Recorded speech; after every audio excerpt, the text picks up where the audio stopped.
Twitter, right Twitter, and D Live.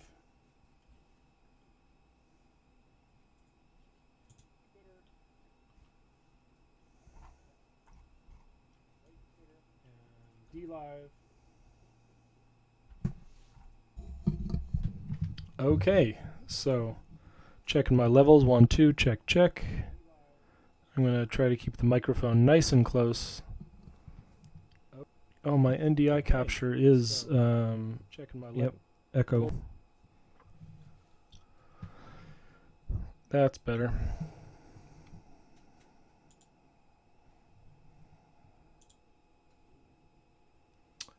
Oh, it is live. Well, that's good. Guess I'll have to watch myself on a different account, or maybe not. Go to my channel, make sure that I can see everything here.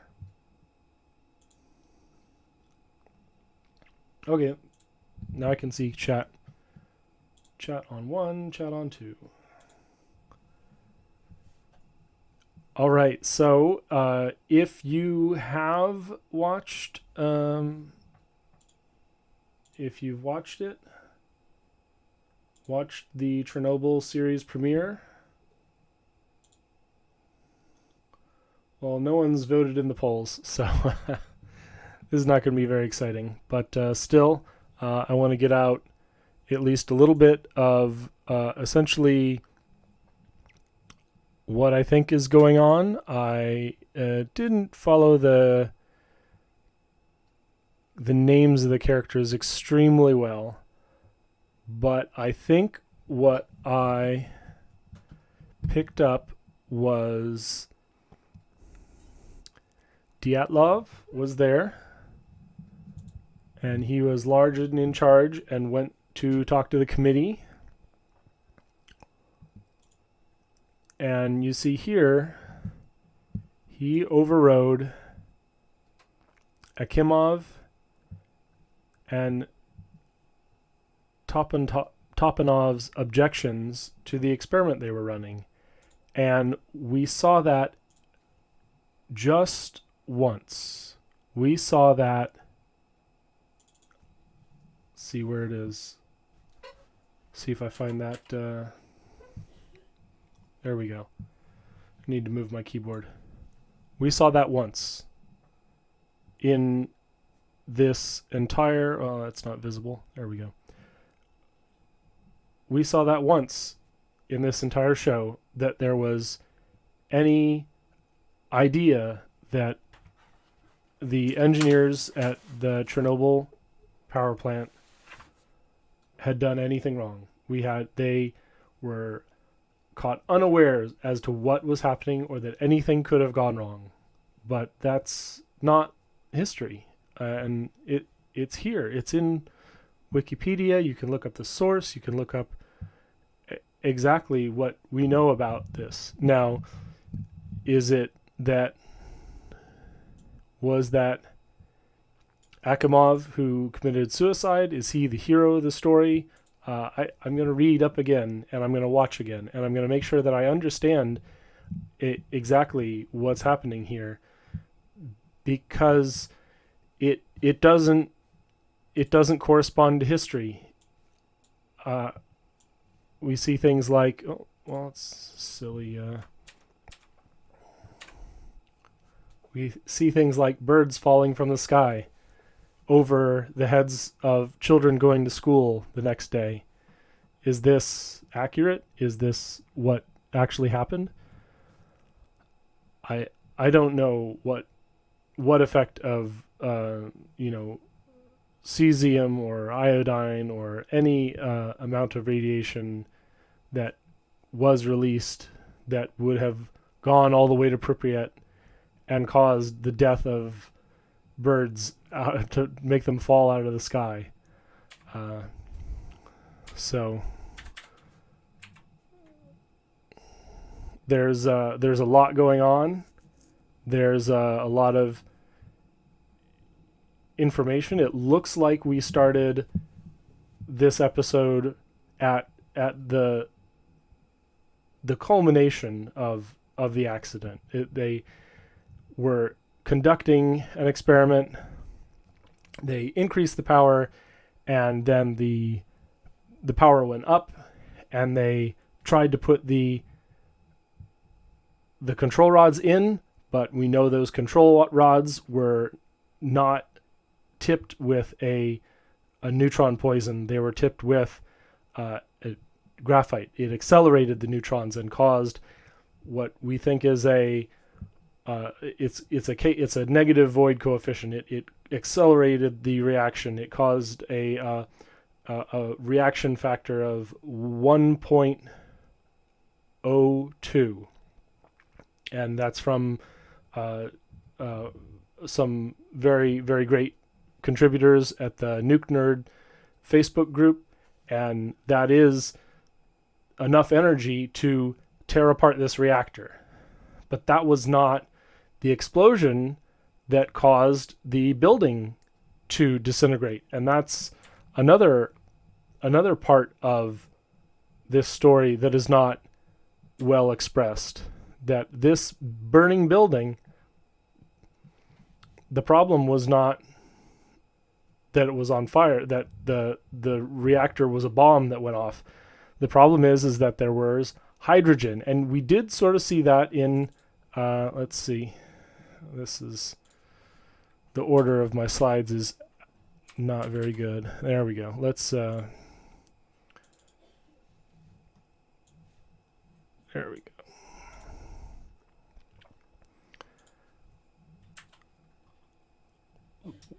At first, the chief engineer says, "Well, it was a tank," or the junior officers say, "Well, it was a tank that exploded." No, and then this officer comes in from further down below and says the core has exploded. And again, I'm pretty sure this is Dyatlov here says, "No, it's not possible. I know what's going on. It can't explode." And there's this graphite still smoldering after it had leapt out of the reactor, out of the entire reactor building. Is that correct? Does that mean that there was only one explosion?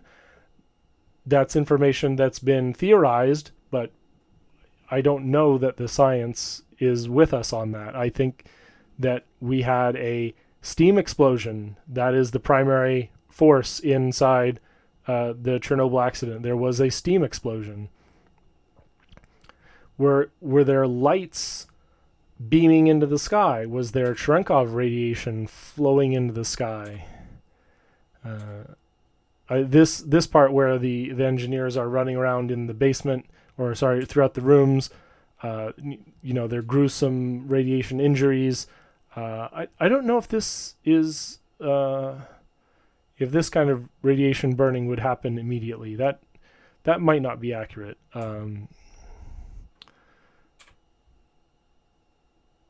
The fuel rods only being a little bit in because they caused an immediate acceleration of reaction. They caused a exponential increase in the power, and so of course you can't drive those any further in.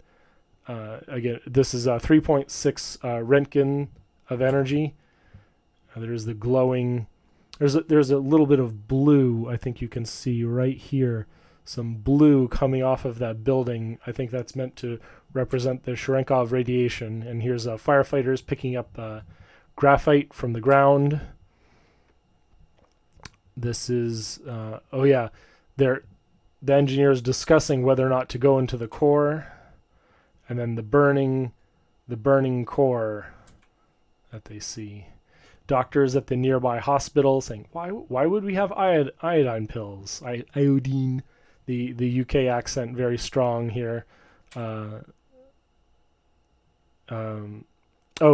families looking out onto the reactor accident. This is a really good narrative opportunity. So I would completely forgive this embellishment. I mean, we don't know, or I certainly don't know if the families, if the local residents came out of their homes to look at the great glowing column of air, but that at least that they were discussing the accident would be definitely believable and an appropriate embellishment for the purpose of narrative. Right here it is, this glowing column of air, and I don't know if that's accurate or not. If energy continuing to be output by the core after the majority of the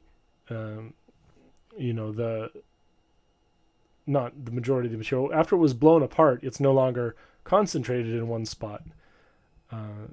It would be scattered around here. Maybe it would be a halo or an arc coming out of the reactor. I'm not sure, but it makes a really good cinematic shot right there. It's very nice. Now we start to see the radiation, the contamination falling from the sky, and children playing in these contaminated iodine and cesium and strontium. The firefighters, it was a really good treatment of the firefighters at Chernobyl. We have to put it out. We have to get on top. We have to put water into it. The engineers refusing to go into the reactor. And then this, if that's true, then everyone here is dead. If it's true that the reactor exploded, then it will be such a great experiment that no one will survive. I'm not sure. Is that true? Is that what we thought at the time? Is that the level of understanding that the engineers working at the plant had over the seriousness of such an accident? And if that was the case, why did they disobey? Why did the senior officer disobey the junior officers in this case? Is that accurate?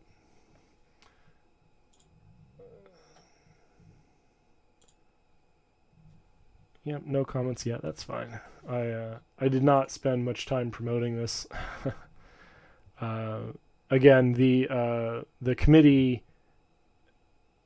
misrepresenting the accident from the start. That's a very strong narrative. Certainly, we can't know what was said in this room, as far as I know, and certainly it's worth the creative license to make something up, to make a compelling story out of this, because we do know that there was a cover-up. There was a massive engineering and policy disaster, and that is well reflected in the story.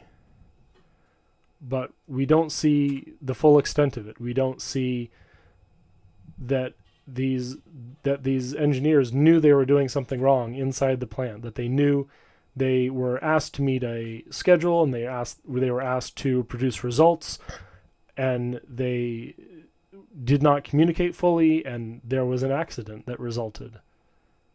And here we have the party leaders rallying the troops, rallying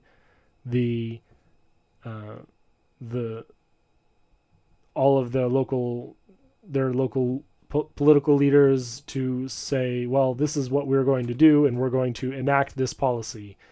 We are going to prevent the spread of misinformation.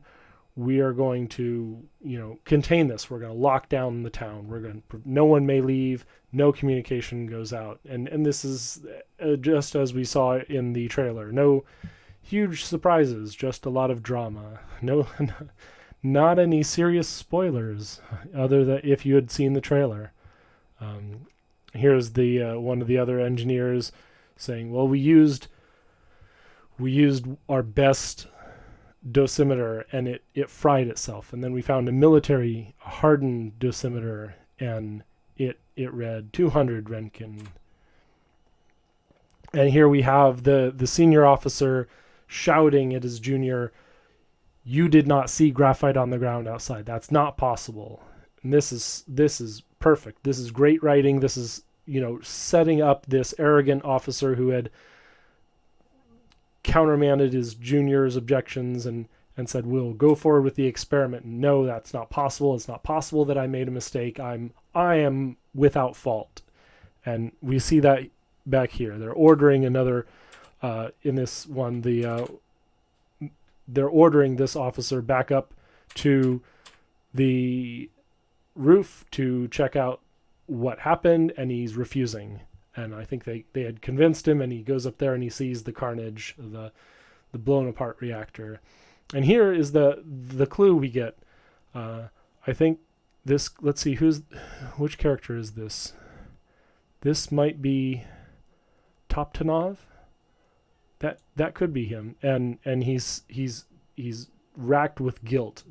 They've gone down to open these valves manually to circulate water, and he's racked with guilt, saying, and his comrade there is saying, well, we did nothing wrong. And he said, yes, we did something wrong. And I wanted more in this initial episode. I wanted the scene set for the cover-up, knowing that within the accident there was not malice, but there was conscious, deliberate misaction, a deliberate countermanding of what their operational parameters were. They violated their operational parameters, and that's when people get hurt. That's when we have these kind of accidents, and not telling the story of these great mistakes, these grave errors, is really burying the lead. It's really hiding from us the story, the drama of what happened. It's hinting at it. It's setting it up to be another reveal, but this is creating too much confusion in the public at this point, and that's not what this story needs to be about. It needs to be about exposing the truth. And if our story is about the truth, we can't hide parts of it for a cheap effect. We can't simply do it to rile up and get interest in this story. It would have been much better. I mean, the story would have played out in my mind so much better if we had had that detail. Is it possible that was fabricated? Do we have anything from Craig Mazin that will show us that this was a concocted part of the story, and as part of the cover-up, as part of assigning blame and diverting it from the state to this individual?